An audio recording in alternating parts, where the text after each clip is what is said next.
మీరు ఈ హాస్పిటల్కి చేసిందంతా నేను మర్చిపోయానని అనుకోదు కృష్ణకుమార్.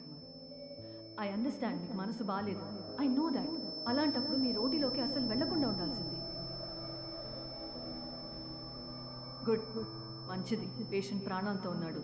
లేదంటే I'm sorry doctor, I'm going to have to suspend you. Treat it as a break. మీ వైఫ్ని చూసుకోండి. Krish doc 2 minutes. చాలా ఏళ్లకు ముందు పాల్ ఇంట్లో ఏదో జరిగింది. అది ఏంటో తెలుసుకోవడానికి పక్కనే ఉన్న విలేజ్కి బయలుదేరుతున్నాను. నేను వస్తాను. లక్ష్మి తను ఇప్పుడు రెస్ట్ తీసుకుంటే సరిపోతుంది. నర్స్ చూసుకుంటారు. ఏం జరుగుతుందనేది నాకు తెలియాలి. ఇలా ఊరికే చూస్తూ ఉండలేను. సరే, నేను కింద వెయిట్ చేస్తాను.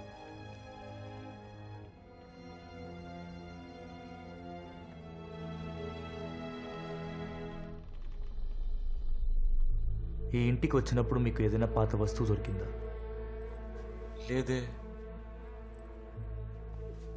జని, కొంతమంది కొన్నిసార్లు కొన్నిటికి చాలా అటాచ్ అయితే వాళ్ళ ఎమోషన్స్ దాంట్లో ఉండిపోతాయి. ఈఎస్పీ అబిలిటీస్ ఉన్న కొంతమంది మాత్రమే వాటిని ఫీల్ అవ్వగలరు. ఆ కొంతమందిలో నేను ఒకడిని.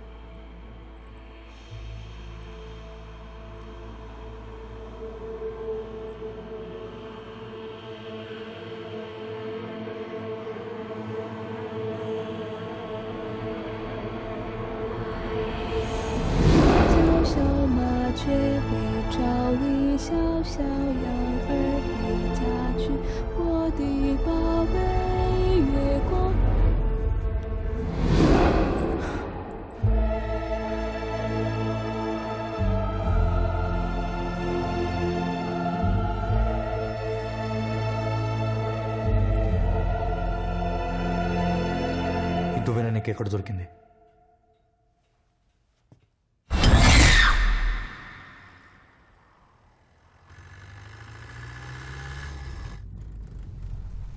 లక్ష్మి ఏదో చూశానని చెప్పింది. నేనే నమ్మలేదు. కానీ ఓటీలో నేను చూశాను.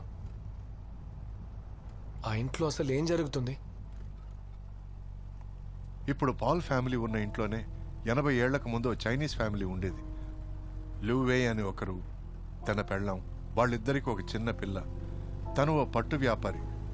చైనా నుంచి సిల్క్ ఇంపోర్ట్ చేసి ఇక్కడ రాజా, నవాబ్, బ్రిటిష్ ఆఫీసర్స్ అందరికీ సప్లై చేసేవాడు. చాలా సంవత్సరాలు బాగానే ఉన్నారు. కానీ ఉన్నట్టుండి ఆ ఇంట్లో ఆ ముగ్గురి జీవం లేని శవాలు దొరికాయి. వాట్? ఎలా చనిపోయారు? ఏమైందో తెలీదు. కానీ పోలీస్ రికార్డ్స్ చదివి అక్కడ విచారించినప్పుడు ఒకే ఒక చిన్న అమ్మాయి ఐ విట్నెస్గా ఉందని తెలిసింది. భయంతో అప్పుడు ఆ పిల్ల ఏమీ మాట్లాడకుండా ఉండిపోయింది. ఆమెను కలవడానికే మనం ఇప్పుడు వెళుతున్నాం. అప్పుడే ఏం మాట్లాడకపోతే ఇన్నేళ్ళ తర్వాత ఏదైనా చెప్తారా? ఐ డోంట్ నో, బట్ ఒక విషయం మాత్రం I'm damn sure. Paul family ఫ్యూచర్కి ఆ పిల్ల పాస్ట్ చాలా ముఖ్యం. కాస్త తొందరగా వెళదామా?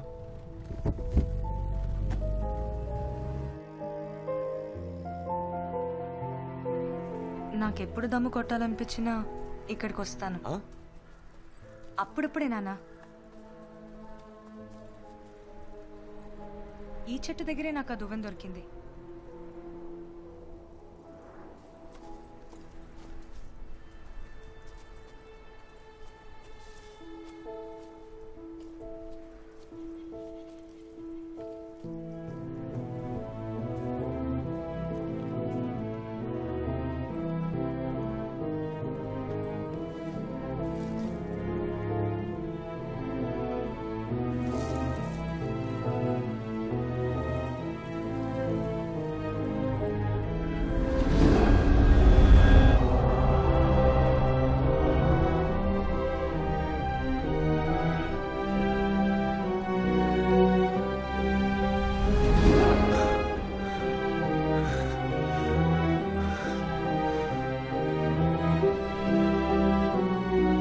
ఇక్కడ తవ్వి చూడాలి.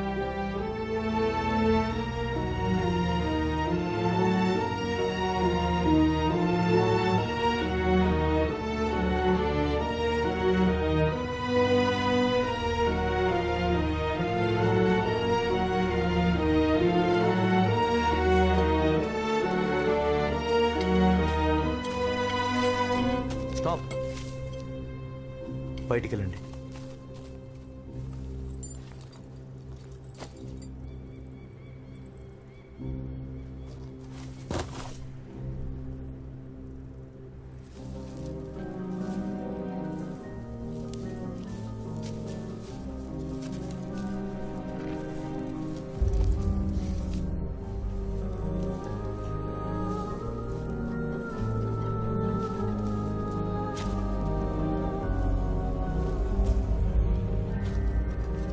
ఓ అమ్మాయి అస్థి పంజరం కడుపులో పిండంతో చనిపోయింది.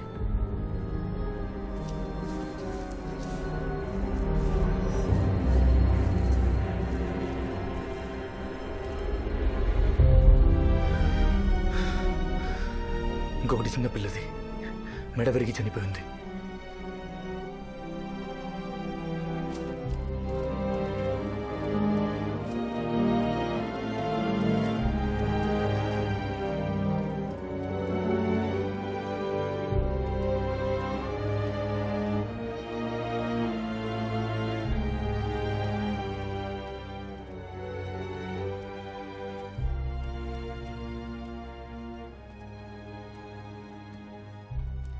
ఆ చైనీస్ ఇంటి గురించి అందరూ ఏదేదో చెప్తున్నారు, కానీ మీరు చెప్పబోయే నిజంతోనే ఇప్పుడు అక్కడ ఉంటున్న ఫ్యామిలీని కాపాడడం సాధ్యమవుతుంది.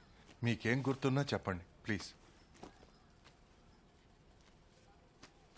उम्र के साथ साथ కాలంతో పాటు చాలా విషయాలు మర్చిపోయాను, लेकिन కానీ ఆ రోజు ఆ ఇంట్లో జరిగింది నేనెన్నటికీ మర్చిపోలేను.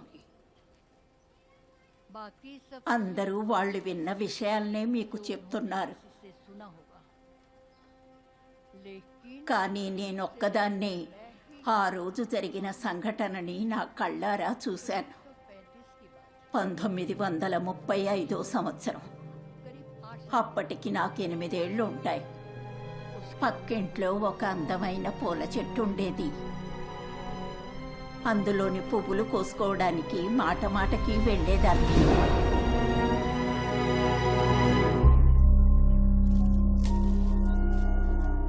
ఆ ఇంట్లో ఒక అతను ఉండేవాడు. ఆయన్ని చూస్తే నాకు చాలా భయమేసేది.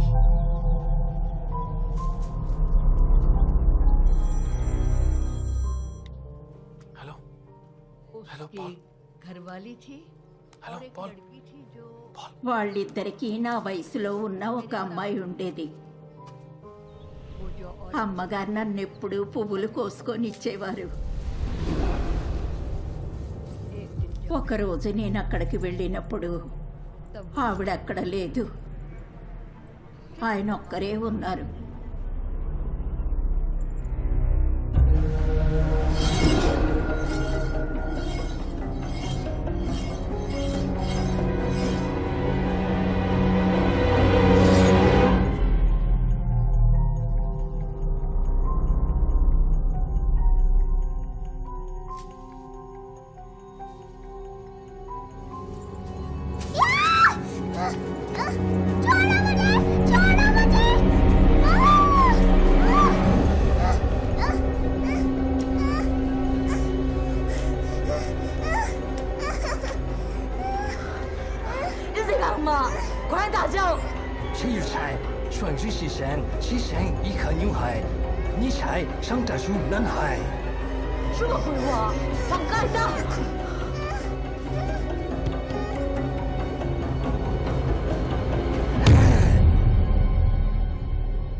अचानक आसमान ఉన్నట్టుండి ఆకాశంలో సమయం మారిపోయింది.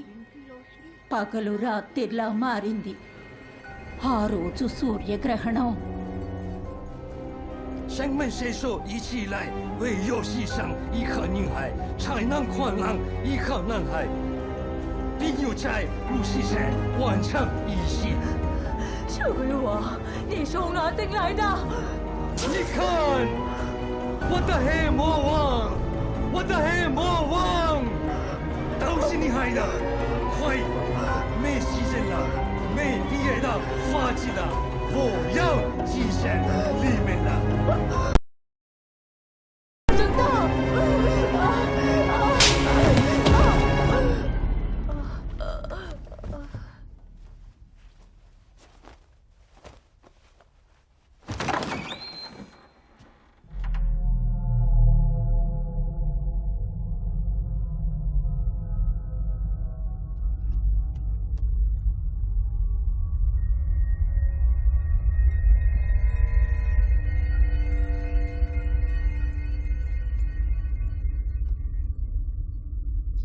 想玩游戏吗？好啊，爸爸。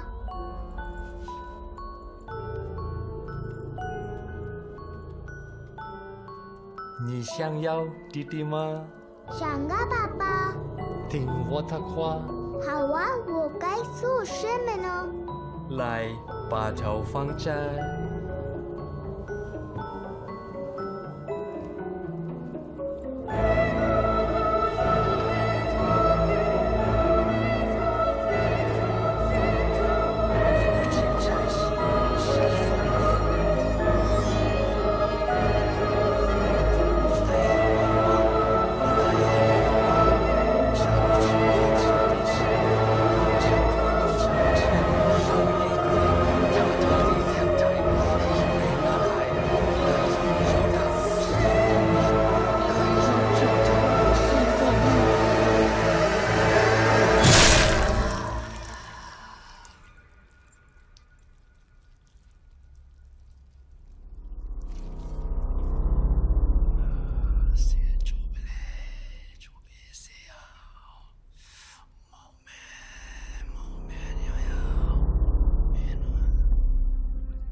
即使是奶奶，你也不会当着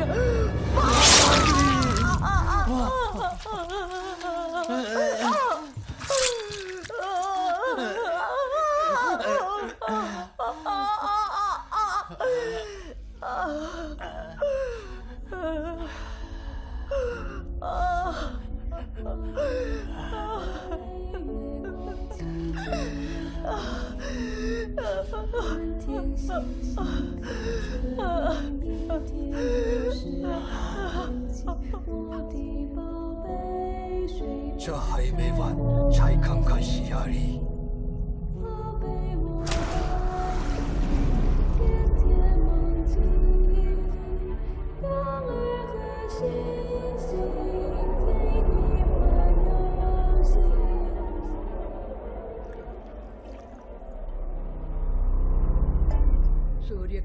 ఆ రోజు నుండి సూర్యగ్రహణం వస్తుందని తెలిస్తేనే నా గుండె కొట్టుకుంటుంది. రేపు మళ్ళీ సూర్యగ్రహణం, మళ్ళీ సూర్యగ్రహణం.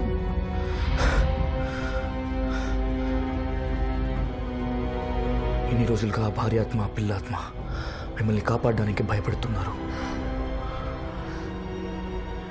కానీ లూవే ఆత్మ మిమ్మల్ని ఇల్లు వదిలి వెళ్లకుండా ఆపుతుంది. పాల్ ఫోన్ చేశారన్నా? Anything urgent? వచ్చినప్పటి నుండి ట్రై చేస్తున్నాను. There no signal. దారిలో ట్రై చేద్దాం.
Please help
啊。